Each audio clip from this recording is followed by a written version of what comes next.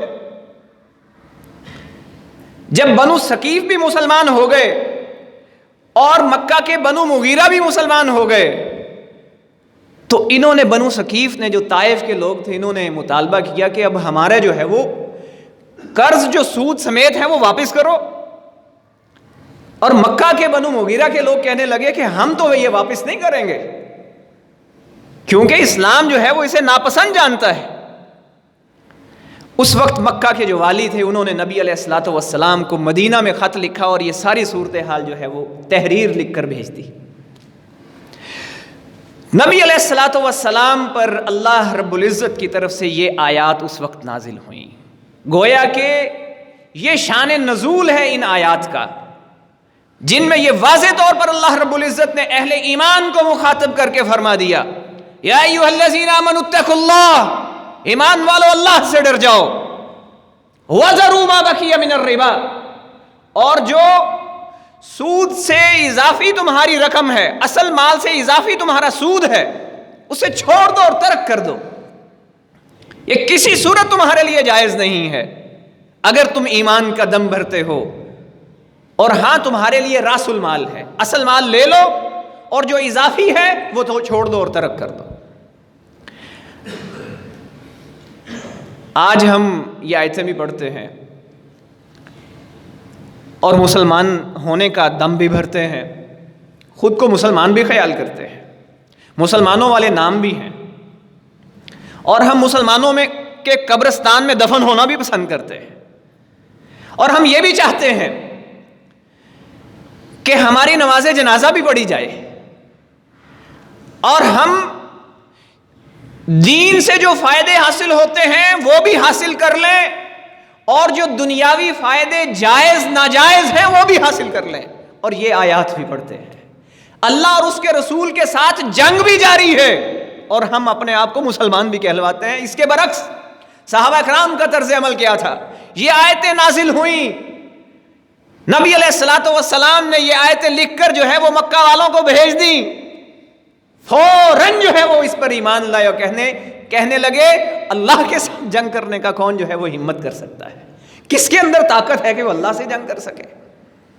اللہ اکبر کبیرہ.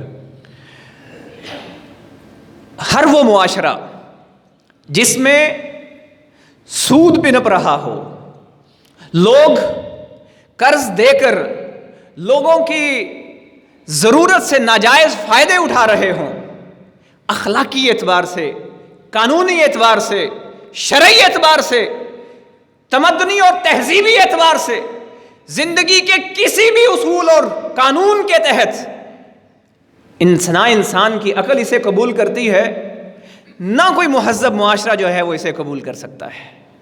اللہ اکبر کبیرہ. تو احباب گرامی قدر، قرآن مجید میں سود کی واضح شناخت جو بیان فرمائی، اللہ رب العزت نے ارشاد فرمایا یمحق اللہ الربا ویربی الصدقات، اللہ سود کو مٹاتا ہے اور صدقوں کو بڑھاتا ہے. سود مٹتا ہے، سود، اللہ رب العزت سود کو گھٹاتا ہے کس طرح؟ حضرت حسن بصری رحمہ اللہ تعالی فرماتے ہیں، امام ابن کثیر نے جو ہے وہ نقل کیا، ارشاد فرماتے ہیں سود کے گھٹنے سے مراد یہ ہے کہ انسان حج کرتا ہے، اس کا حج قبول نہیں ہوتا، انسان صدقہ خیرات کرتا ہے تو وہ قبول نہیں ہوتے، انسان نمازیں ادا کرتا ہے تو نمازیں اللہ کے ہاں نہیں پہنچتی، انسان دیگر نیکی کے کام کرتا ہے وہ سارے کے سارے ضائع ہو جاتے ہیں، تباہ و برباد ہو جاتے ہیں۔ یہ ہے سود کے گھٹنے سے کہ سود گھٹاتا ہے، یمحق اللہ الربا، اللہ رب العزت سودی کاروبار کرنے والے شخص کو تباہ و برباد کر کے رکھ دیتا ہے، اس کی نیکیاں ضائع کر دیتا ہے۔ اللہ اکبر کبیرہ۔ اور اسی طرح نبی علیہ الصلوۃ والسلام نے جب یہ آیتیں نازل ہوئیں اور اس کے بعد پھر حجۃ الوداع کا موقع آیا تو جو عالمگیر ایک نبی علیہ الصلوۃ والسلام نے چارٹر پیش کیا، ہیومن رائٹس کا ایک عالمی چارٹر، اس میں واضح طور پر یہ بیان فرما دیا کل ربن فی الجاہلیت موزون تحت قدمین،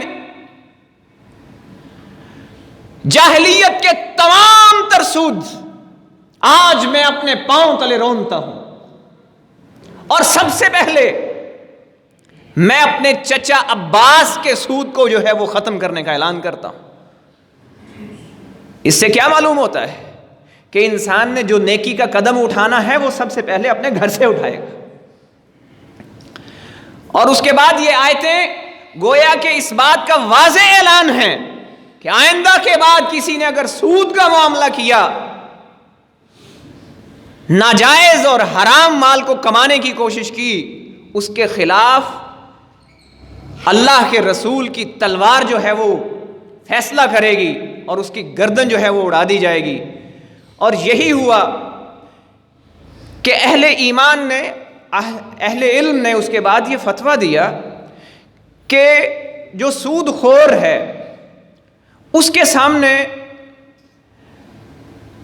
درست بات، حق بات رکھی جائے گی، اسے سمجھایا جائے گا، اسے توبہ کا کہا جائے گا۔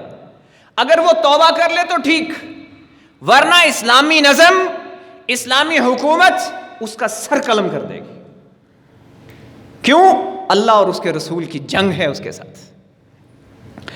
اللہ اکبر کبیرہ۔ اور پھر اسی طرح سود خور کے قیامت کے دن انجام کیا ہوگا؟ قرآن مجید میں اللہ رب العزت نے ارشاد فرمایا الذین یاکلون الربا، وہ لوگ جو سود کھاتے ہیں، وہ لوگ جو سودی کاروبار کرتے ہیں، وہ لوگ جو حرام کی کمائی جو ہے وہ اپنے پیٹوں میں ڈال رہے ہیں، یہ قیامت کے دن لا یقومون الا کما یقوم الذی یتخبطہ الشیطان من المس،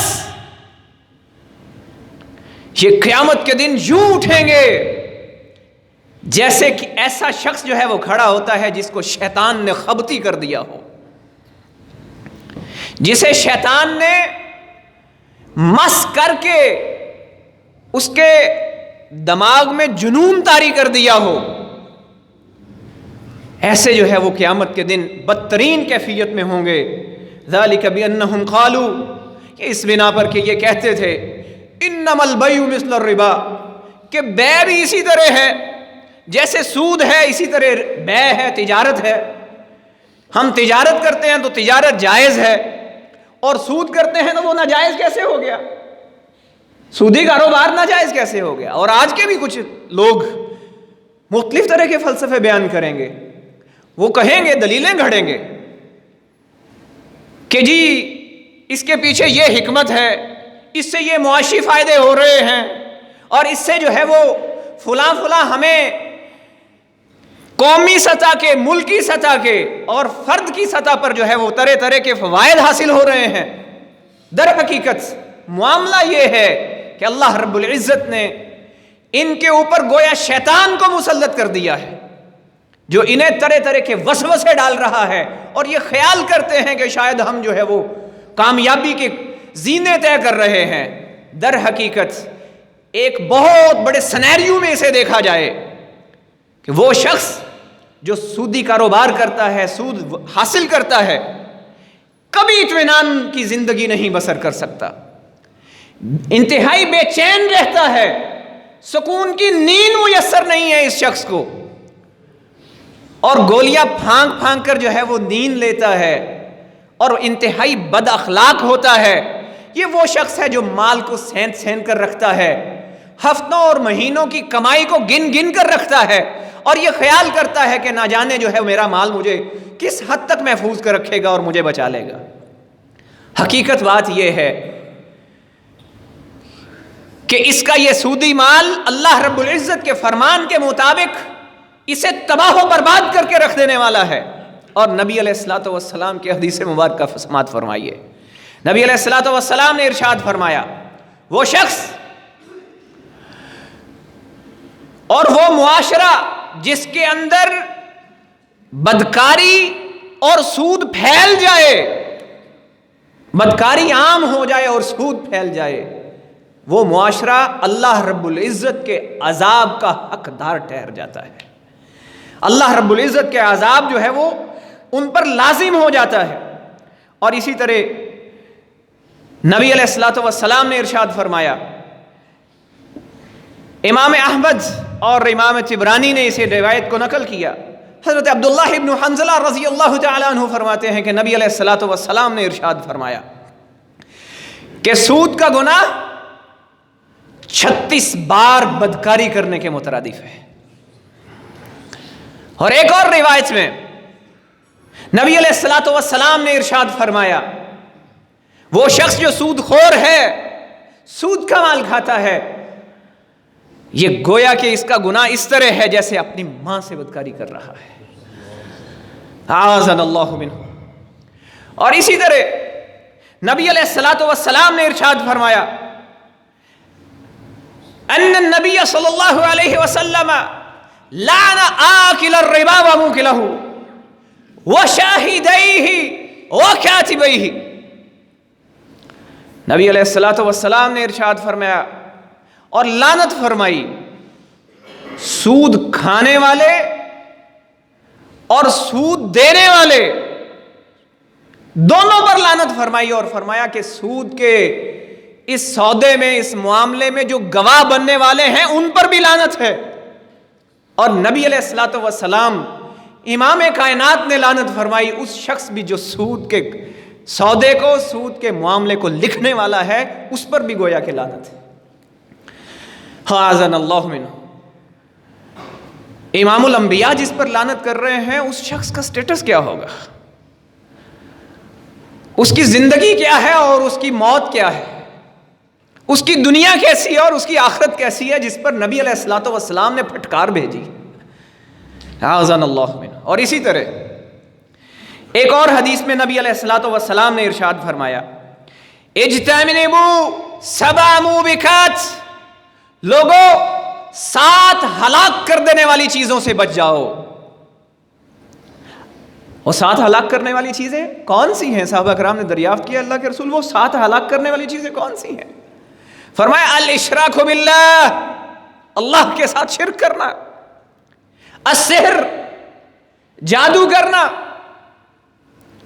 وقتل النفس التي حرم اللہ الا بالحق، اور کسی جان کو قتل کر دینا سوائے اس کے جس کا جو ہے وہ قتل کرنا قرآن و سنت کے مطابق مبنی بر حق تھا، یعنی جو قتل کے بدلے قتل ہے، یا بدکار، شادی شدہ بدکار ہے اس کا قتل ہے، یا پھر جو مرتد ہو جاتا ہے اس کا قتل ہے، جو کہ اسلامی حکومت جو ہے وہ ایسے شخص کو سزا جو ہے وہ عائد کرے گی۔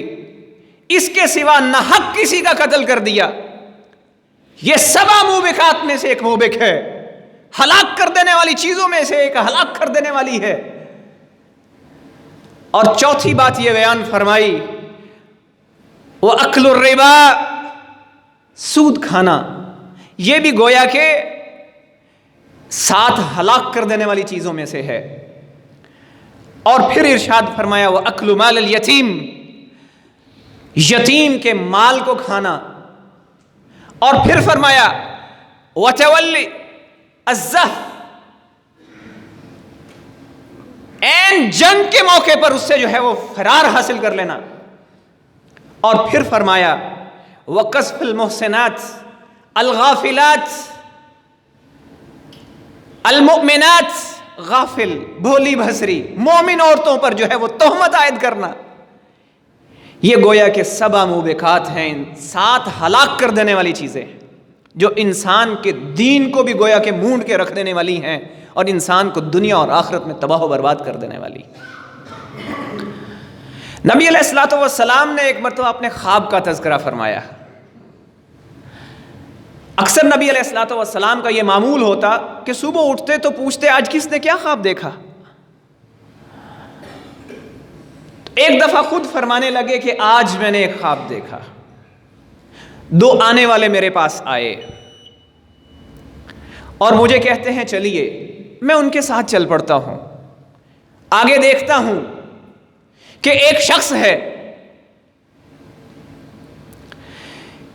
کہ وہ لیٹا ہوا ہے اور ایک دوسرا شخص اس کے سر پہ کھڑا ہے اور اس کو ایک زور سے پتھر مارتا ہے اور اس کا سر کچلا جاتا ہے، ریزہ ریزہ ہو جاتا ہے اور پتھر جو ہے وہ دور چلا جاتا ہے، اور کھڑا ہوا شخص اس پتھر کو لے کے آتا ہے، اتنی دیر میں اس کا سر دوبارہ ٹھیک ہو چکا ہوتا ہے، وہ پھر اسے مارتا ہے، یوں اسے مسلسل یہ عذاب جاری ہے۔ میں پوچھتا ہوں اسے کیا معاملہ ہے؟ کس گناہ کی پاداش میں اسے جو ہے وہ یہ سزا دی جا رہی ہے؟ مجھ سے کہا جاتا ہے آگے چلیے، میں آگے بڑھتا ہوں تو دیکھتا ہوں آگے ایک شخص کو جو ہے وہ چت لٹایا گیا ہے اور ایک شخص اس کے اوپر کھڑا ایک آنکڑا لے کر کھڑا ہے اور اس کے جبڑے کو چیر دیا جاتا ہے گدی تک، اور اس کے ناک میں ڈال کر اسے گدی تک چیر دیا جاتا ہے، آنکھ میں ڈال کر گدی تک چیر دیا جاتا ہے، اور پھر وہ شخص دوسری طرف چلا جاتا ہے اور دوسری طرف بھی اس کے منہ، ناک اور آنکھ کو گدی تک چیر دیا جاتا ہے اور پھر پہلی طرف دائیں طرف آ جاتا ہے، اور اتنی دیر جو ہے وہ اس کی دائیں طرف ٹھیک ہو چکی ہوتی ہے۔ مسلسل اسی تکلیف اور اسی عذاب میں جو ہے وہ شخص مبتلا ہے۔ میں عرض کرتا ہوں اسے کیا معاملہ ہے؟ کس گناہ کی سزا میں یہ ہے اتنی بڑی تکلیف اور اتنی بڑی جو ہے وہ اسے سزا دی جا رہی ہے؟ کس گناہ کی پاداش میں؟ مجھ سے کہا جاتا ہے آگے بڑھیے۔ میں آگے چلتا ہوں تو دیکھتا ہوں ایک گڑھا ہے، ایک تنور نما گڑھا ہے جس میں آگ کی لپٹیں ہیں۔ میں اس میں جھانکتا ہوں اور کچھ لوگ ایسے ہیں جو برہنہ ہیں، بے لباس ہیں، کچھ خواتین ہیں اور کچھ مرد ہیں۔ آگ انہیں لپیٹ لیتی ہے اور وہ گویا کہ تنور میں چیخیں مارتے ہیں اور بدترین آوازیں ہیں ان کی، اور چلاتے ہیں زور زور سے۔ میں کہتا ہوں ان کا کیا معاملہ ہے؟ مجھ سے کہا جاتا ہے آگے بڑھیے۔ میں آگے چلتا ہوں، دیکھتا ہوں کہ ایک خون کی ندی ہے اور ایک شخص اس میں تیر رہا ہے، اور وہ تیرتا تیرتا کنارے پر آتا ہے تو ایک شخص جو ہے وہ کنارے پر بہت سارے پتھر جمع کیے ہوئے ہے، اور یہ کنارے پر پہنچ کر منہ کھولتا ہے اور اس کے منہ میں جو ہے وہ پتھر ڈال دیے جاتے ہیں، اور یہ پھر جو ہے وہ نہر میں دور چلا جاتا ہے اور پھر تیرتا تیرتا کنارے پر آتا ہے، یوں مسلسل اس عذاب میں مبتلا ہے۔ میں کہتا ہوں انہیں کیا معاملہ ہے؟ مجھ سے کہا جاتا ہے کہ آگے بڑھیے۔ آگے پھر نبی علیہ الصلوۃ والسلام جہنم کے داروغہ کو دیکھتے ہیں، حضرت ابراہیم علیہ الصلوۃ والسلام کو دیکھتے ہیں، ان کے پاس بچوں کی روحیں دیکھتے ہیں، اور پھر نبی علیہ الصلوۃ والسلام کو جنات عدن اور ایک بہت بلند و بالا عالی شان محل دکھایا جاتا ہے اور فرمایا جاتا ہے کہ یہ آپ کی منزل ہے۔ نبی صلی اللہ علیہ وسلم فرماتے ہیں کیا میں اس میں داخل ہو جاؤں؟ مجھے اس میں داخل ہونے کی اجازت ہے؟ فرمایا ابھی نہیں، آپ اس میں ضرور داخل ہوں گے لیکن ابھی نہیں۔ اور پھر مجھے بتایا جاتا ہے کہ وہ چاروں لوگ کون تھے۔ پہلا وہ شخص جس کا سر پتھر مار کر کچلا جا رہا تھا، بتایا جاتا ہے یہ وہ شخص ہے جس نے قرآن سیکھا، پھر اسے چھوڑ دیا نماز بھی چھوڑ گیا، قرآن بھی چھوڑ گیا، ایسا بدترین شخص ہے قیامت کے دن اس کے سر کو کچلا جا رہا ہے۔ اعاذنا اللہ منہ، اللہ رب العزت ہمیں محفوظ فرمائے۔ اور وہ لوگ جو قرآن سیکھتے ہی نہیں ہیں اور پڑھتے ہی نہیں ہیں، اس پر عمل بھی نہیں کر رہے ہیں، ان کی سزا کس قدر بڑی ہوگی۔ یہ تو وہ شخص ہے جس نے قرآن سیکھا لیکن بعد میں اسے جو ہے وہ چھوڑ گیا ہے، اس کی یہ سزا ہے۔ اور دوسرا شخص مجھے بتایا جاتا ہے، آنکڑے سے جس کا منہ گدی تک چیرا جا رہا ہے اور جس کے ناک اور آنکھیں چیری جا رہی ہیں، مجھے بتایا جاتا ہے یہ وہ شخص ہے جو گھر سے جھوٹ گھڑ کے نکلتا تھا اور لوگوں میں پھیلاتا تھا، لوگوں میں جھوٹ کو عام کرتا تھا۔ اس شخص کو جو ہے وہ آج قیامت کے دن جو ہے یہ سزا دی جا رہی۔ اور یہ میں عرض کروں کہ وہ طلبہ جو سوشل میڈیا یوز کرتے ہیں، اور آج کل ہمارا جو ہے وہ قومی سطح کا میڈیا اور پرنٹ میڈیا سے منسلک افراد جو دن رات جھوٹ گھڑتے ہیں اور جھوٹی خبریں جو ہے وہ نشر کرتے ہیں نبی صلی اللہ علیہ وسلم کے اس خواب کی روح سے، وہ کس سطح پر کھڑے ہیں؟ اپنے رب سے ڈر جائیں۔ اور تیسرا، وہ نبی صلی اللہ علیہ وسلم نے جو گڑھا دیکھا کہ لوگ اس کے اندر آگ کی لپٹوں میں کس طرح بدترین عذاب کا شکار ہیں اور چلا رہے ہیں، یہ بدکار لوگ ہیں جن کی تنہائیاں محفوظ نہیں تھیں، جو بدکاری کے مرتکب تھے، ان کے ساتھ جو ہے کیسا بدترین سلوک کیا جا رہا ہے۔ اور چوتھا، وہ شخص جو خون کی ندی میں تیر رہا ہے اور اس کے منہ میں جو ہے وہ پتھر ٹھونسے جا رہے ہیں، یہ وہ سود لینے والا ہے، یہ سود کھانے والا شخص ہے جو سودی کاروبار کرتا تھا، چاہے وہ بینک سے کرتا تھا یا کسی انسان سے، کسی شخص سے کرتا تھا، کسی بھی سطح پر جو ہے وہ سود لینے والا تھا اور سود کھانے والا تھا، اپنی اولاد کو حرام کھلانے والا تھا۔ اس کی بدترین سزا یہ ہے جو نبی صلی اللہ علیہ وسلم نے خواب دیکھا کہ اس کے منہ میں پتھر ٹھونسے جا رہے ہیں اور قیامت تک کے لیے گویا اسے یہ عذاب دیا جا رہا ہے۔ اور یاد رکھیے کہ انبیاء کے خواب سچے ہوتے ہیں، انبیاء کے خواب سچے ہوتے ہیں، وحی ہوتے ہیں، اور نبی علیہ الصلوۃ والسلام کا یہ خواب انشاءاللہ العزیز سچا ہے۔ اور وہ لوگ جو اس طرح کے گناہوں میں مبتلا ہیں وہ اللہ سے ڈر جائیں، اور آئیے ہم سب اپنی اصلاح کر لیں۔ اللہ رب العزت ہمیں دنیا اور آخرت کی سعادتیں عطا فرمائے، رزق حلال کی توفیق عطا فرمائے، سود سے محفوظ فرمائے، ہر طرح کے سود کو چھوڑنے کی توفیق عطا فرمائے۔ اقول قولی ھذا استغفر اللہ لی ولکم ولسائر المؤمنین والمؤمنات وما علینا الا البلاغ المبین۔